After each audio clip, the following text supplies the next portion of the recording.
What's good, everyone? It's your boy Theme NYC. Welcome back to my channel, Movies, Music, Martial Arts. So we got all the intros and me talking a little bit about myself in my first video where I talked about the last UFC event, UFC 244.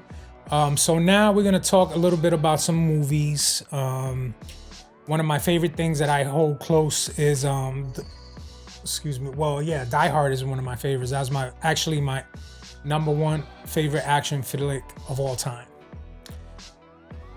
I don't care. That's just my choice. You know, you got your favorite movies. I have a lot of, maybe like a top 20 list, but I think favorite movie of all time has got to be this. It's like a lot of nostalgia behind it. You know, I was still young, and it was the first time seeing fucking Bruce Willis, acting crazy, taking on some terrorists, fucking up people with no shoes on. It was a crazy memory, so that'll always be my all-time favorite. The first Die Hard, yippee-ki-yay, motherfuckers. But anyway, the Marvel Cinematic Universe, man, what can I say? It's when was it in the first Iron Man came out, 2007, 2008. I would have never thought that it would have turned into like cinematic history, for all us old comic book nerds. I'd collected some comics back in the day, but not that many, I had a few, but one of the ones that stood out was the Infinity Gauntlet. So I forgot how old I was. I was a fucking teenager, probably younger than that. But Thanos Quest came out. It was 2 graphic novels. It was Thanos Quest 1 and 2. I had no idea what it was about.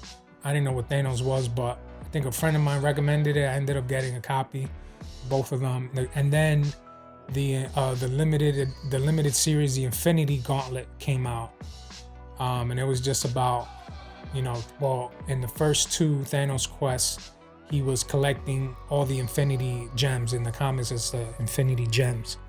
And he was just wrecking shit up and across the universe, just fucking all these cosmic entities and whatever.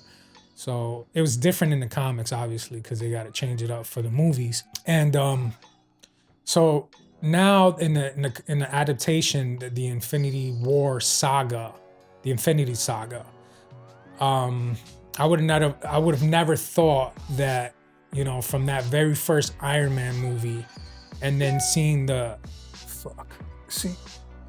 me mute that. I couldn't wait for it to come out. I was hyped, and then that post-credit scene with Nick Fury, he's like, "Oh, you don't understand how, the universe out there," some shit like that. And then they came out with the Incredible Hulk, the old one with Edward Norton. I still liked it. I didn't hate it. I thought it was good. And then the first Avenger, Captain America, and then Thor, whatever. And then the Avengers, I think that came out in 2012. And it was just like, wow, you're seeing this team of superheroes that, you used to see in comic book pages come to life. It was just something, and I was already, obviously I was already an adult, but to see that, and then seeing my kid, showing her these things from, comic books that I collected as a kid, and seeing it come to life in the screen, it was just, I was just in awe of it. Then cut down to phase 2 and 3, we all know the movies that came out. And then the Avengers Infinity War came out, and that was when it showed Thanos fucking everybody up, collecting the stones. It was just the Russo brothers, man. Wow. They're just geniuses. Maybe I think a movie of that magnitude, I think you need 2 directors.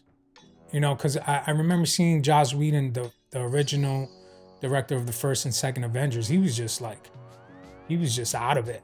They were doing pressers, and he was just like, like he had the fucking life source sucked out of him, because it was just a lot. It was overwhelming. I can imagine, I think it needed two guys like that really loved the original source material and had the passion for the, you know, and respect for these characters to really put a story like this together. And it was just amazing. Infinity War and then Endgame. It was a culmination of so many years and so many movies. So yeah, I just wanted to mention that, you know, that's why you'll see this up here. It's not the whole collection because I started buying them in digital. Everything's digital now. You know what I mean? And then you got that Disney Plus coming out. So you're gonna get movies, the whole collection you're gonna get on there. So whatever. But yeah, so the Marvel Cinematic Universe. You know, what do you think is coming up next? You know, what's next? So they already announced phases 4 and phase 5. They announced some of the TV shows that are coming out. I'm looking forward to the Falcon and Winter Soldier series. That looks interesting because that's gonna be like, to me, I look forward to that because it's gonna be like an action spy thriller that Winter Soldier was. And Winter Soldier's, I think, is top 3 for me. You know, there's not a lot of superhero. Well, I mean, yeah, he's a superhero, but not a lot of crazy special effects and stuff like that. It was just Steve and Natasha just, you know, taking down Hydra basically.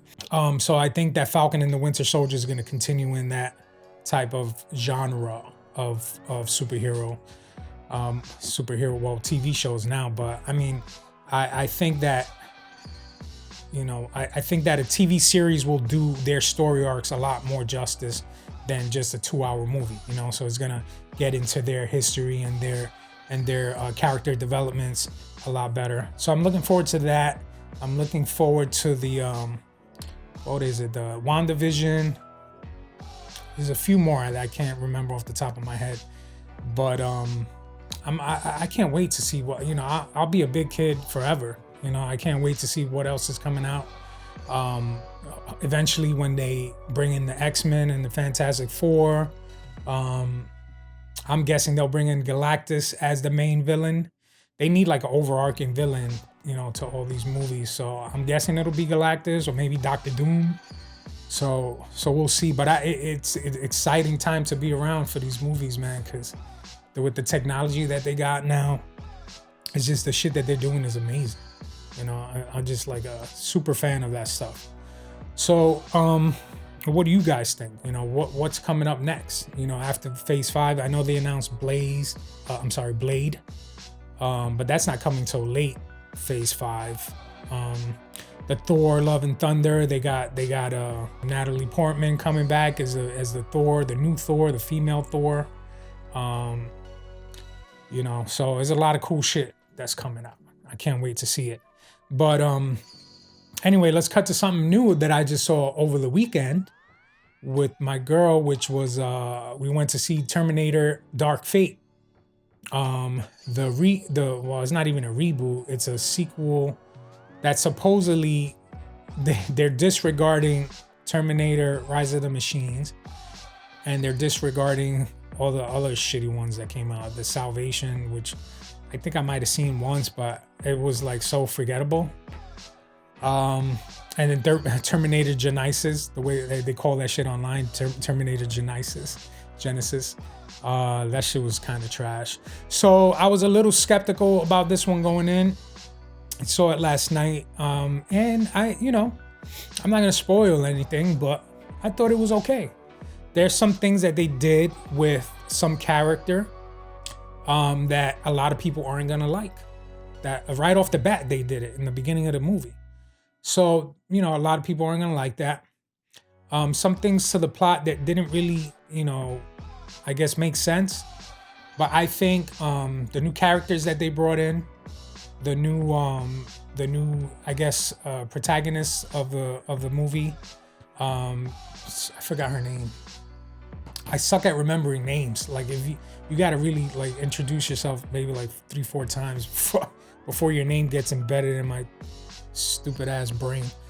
But yeah, I thought it was great. I thought that Arnold, he came back classic form. Linda Hamilton, wow, she just amazing performance by her. Who else? Well, they have a couple of new characters that I can't really get into, but I liked everyone overall. The action set pieces were crazy. I kept calling him Diego Luna, Gabriel Luna. I remember him as Ghost Rider from the Agents of S.H.I.E.L.D.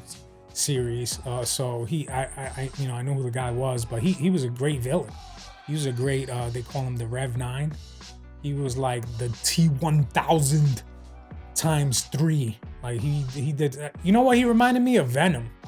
I was telling my girl, I was like, yo, he looks like fucking Venom with the things he's doing. Like he's turning he looked like black, and like, he looked like Venom, but I know they weren't trying to bite him. But he did some dope shit that the exoskeleton would come out and he would like use that as a like remote. Like he would stay there and then the remote fucking machine would come out of him and start fucking shit up. That was pretty cool. The special effects were cool. I think that it wasn't epic, and I think a lot of people were disappointed because of the criticism that came with the sequels after Judgment Day. So Judgment Day was an epic movie and that a lot of people loved. And so it set a standard. And so when these sequels after that came out below the standard, a lot of people felt disappointed, and a lot of people that loved the Terminator franchise became disenfranchised, actually. They weren't happy with, where they were taking the story of these characters. So I could understand where the disappointment comes in, but as a movie fan, an action movie fan, I was entertained. I would recommend go see it. I didn't hate it. I'll tell you a movie that I didn't really fucking like. Switching back to the MCU. A movie I didn't really like was Captain Marvel. I felt like that was just filler between Infinity War and Endgame, and to introduce Brie Larson's Captain Marvel character because she played a part in Endgame. But other than that, like, I expected that shit to be epic, and it wasn't. It was like a Phase 1 movie to me. I did a review on it. I don't really do reviews, and like I said before, I'm not a film critic. I'm not a MMA journalist when it comes to fights. I'm just an enthusiast, and I got access to a camera. I know how to put up a video on YouTube. Anybody could do it, but I'm doing it, so fuck it. But yeah, Captain Marvel, it's just like, I don't know, like, it was missing a lot. It was supposed to be an epic scale war between the Kree and the Skrulls, and it wasn't like that. It was nowhere near that. It was supposed to show the her and her full abilities when she goes like Super Saiyan, and it's just, I don't know, it was underwhelming. You know what I mean? It was very underwhelming, and I just, that's one of those.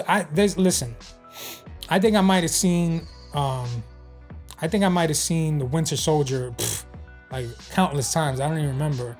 I might have seen Civil War a few times, Infinity War. My favorite, out of the Marvel Infinity Saga movies. But I think I just seen that once in theaters, Captain Marvel, and I never saw it again. That's when you failed me as a fan. I don't give a shit about the whole Brie Larson controversy. I don't give a shit about the whole feminist thing that was involved in that. I actually liked her portraying the role. It was nothing against her. I think it was the plot, the story. I can't bash the directors. I'm sure they're very talented, but I think the material that they were given was just bleh. You know what I'm saying? So hopefully they'll redeem themselves with the sequel whenever the fuck that comes out. But there's a lot of new stuff coming out. So like and subscribe, and stay tuned for the next one, man. Let's keep this going, and let's see where we could take this. I appreciate you for your time and for joining me, and see you on the next one. Peace.